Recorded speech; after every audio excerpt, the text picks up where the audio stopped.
Baik, di sini saya akan menjelaskan tentang landasan filosofis teori bahasa. A. Hakikat bahasa. Hakikat bahasa merupakan sebuah sistem berbentuk lambang bunyi yang bermakna arbiter dan bersifat unik serta konvensional. Tidak hanya itu, sarana ini juga bersifat dinamis, menyesuaikan perkembangan zaman dan universal. Jadi, siapa saja bisa mengetahui dan menggunakannya. Pastinya antara satu yang lain memiliki variasi dan ciri khas. Namun, itu tidak menjadi soal karena terdapat identitas nasional yang bisa mempersatukan semua perbedaan yang ada. Bahasa itu bermakna. Konsep ini berkaitan dengan konsep tentang sistem bahasa di atas makna sehingga dapat dipahami oleh pengguna. Bunyi-bunyi yang disusun tidak berdasarkan sistem yang tidak akan bermakna.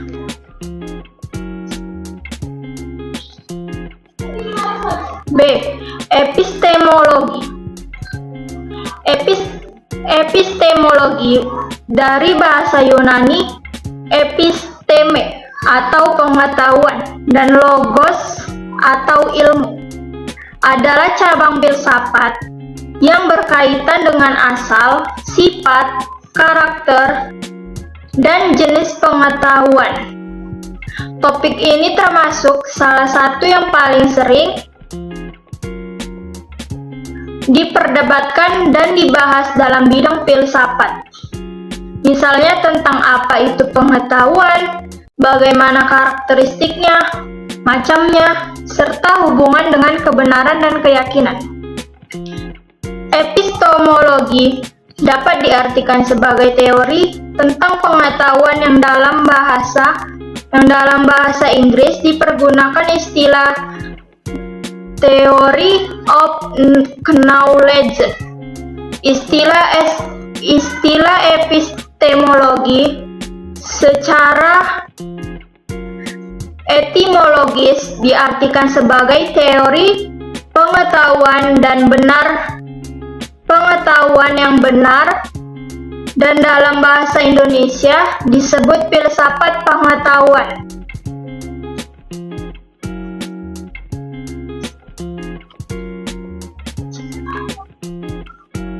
A. Epistemologi menurut para ahli. Yang pertama, menurut Abdul Munir Mulkan, yaitu segala macam bentuk aktivitas dan pemikiran manusia yang selalu mempertanyakan dari mana asal-muasal ilmu pengetahuan itu diperoleh. Yang kedua, Mujamil Koma, yaitu bagian ilmu filsafat yang secara khusus mempelajari dan menentukan arah dan kodrat pengetahuan. Yang ketiga, Anton Bakker, yaitu cabang filsafat yang berurusan mengenai ruang lingkup serta hakikat pengetahuan. C. Fungsi bahasa.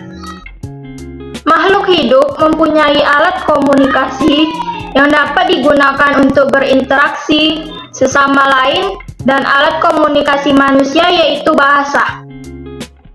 Jadi, alat komunikasi adalah fungsi utama bahasa dalam kehidupan manusia.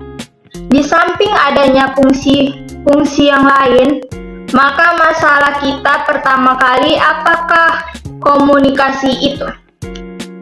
Sebagai alat komunikasi merupakan fungsi pertama dan utama dari sebuah bahasa. Lalu karena bahasa digunakan dalam segala kegiatan manusia, maka fungsi utama bahasa adalah sebagai berikut.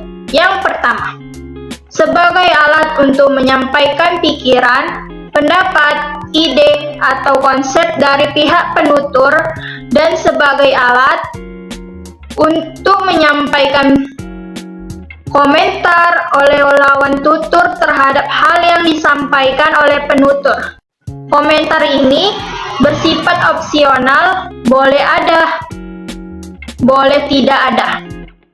Yang kedua, sebagai alat mengajukan pertanyaan dari penutur dan sebagai alat menjawab pertanyaan dari lawan tutur. Dalam hal ini, ada pertanyaan yang menghendaki jawaban ya dan tidak, atau ya atau bukan.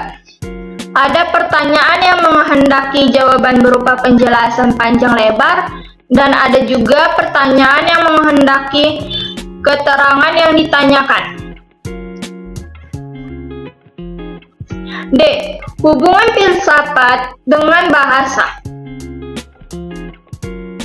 Kaitannya, bahasa dengan filsafat memang sudah lama menjadi perbincangan publik yang mendapatkan perhatian penting bagi para filsuf untuk mempelajarinya.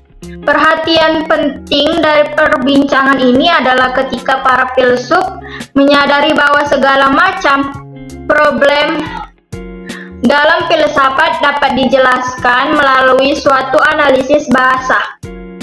Tugas utama dari filsafat sendiri adalah menganalisis bermacam-macam konsep, yang mana intinya konsep tersebut akan diungkapkan melalui bahasa, yang tentunya hal tersebut akan memiliki kaitan yang sangat erat. Hubungan antara filsafat dengan bahasa juga terlihat dari fungsi bahasa sebagai alat yang digunakan manusia untuk berkomunikasi. Termasuk di dalamnya adalah para filsuf. Dengan hadirnya bahasa dalam tatanan kehidupan sosial, manusia dapat mengomunikasikan segala ide, gagasan, hingga pemikirannya kepada orang lain melalui bahasa itu sendiri. Selanjutnya, dalam tataran yang lebih tinggi, bahasa menduduki peran sentral dalam kehidupan manusia. Hadirnya bahasa telah membawa berbagai perubahan dalam tatanan kehidupan manusia, baik dari segi budaya, ekonomi, politik, dan sosial. Semuanya sangat bergantung pada bahasa.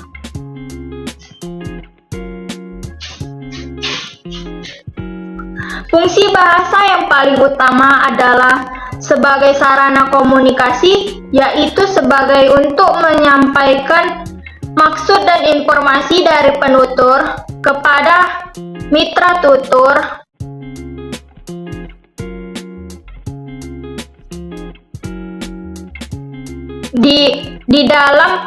Di dalam berkomunikasi, satu maksud atau satu fungsi dapat dituturkan dengan berbagai bentuk tuturan. Ada 3 fungsi bahasa, yaitu fungsi ideasional, fungsi interpersonal, dan fungsi tekstual. A. Fungsi ideasional. Bahasa berfungsi sebagai alat untuk menyampaikan dan menginterpretasikan pengalaman dunia. Fungsi ini dibagi menjadi 2 subfungsi, yaitu subfungsi pengalaman atau eksperiential dan subfungsi logikal. Yang B. Fungsi interpersonal. Bahasa berfungsi sebagai pengungkapan sikap penutur dan mempunyai pengaruh terhadap sikap dan perilaku mitra tutur. Yang C. Fungsi tekstual. Bahasa berfungsi sebagai alat untuk membentuk atau menyusun teks atau bahasa lisan atau tulis.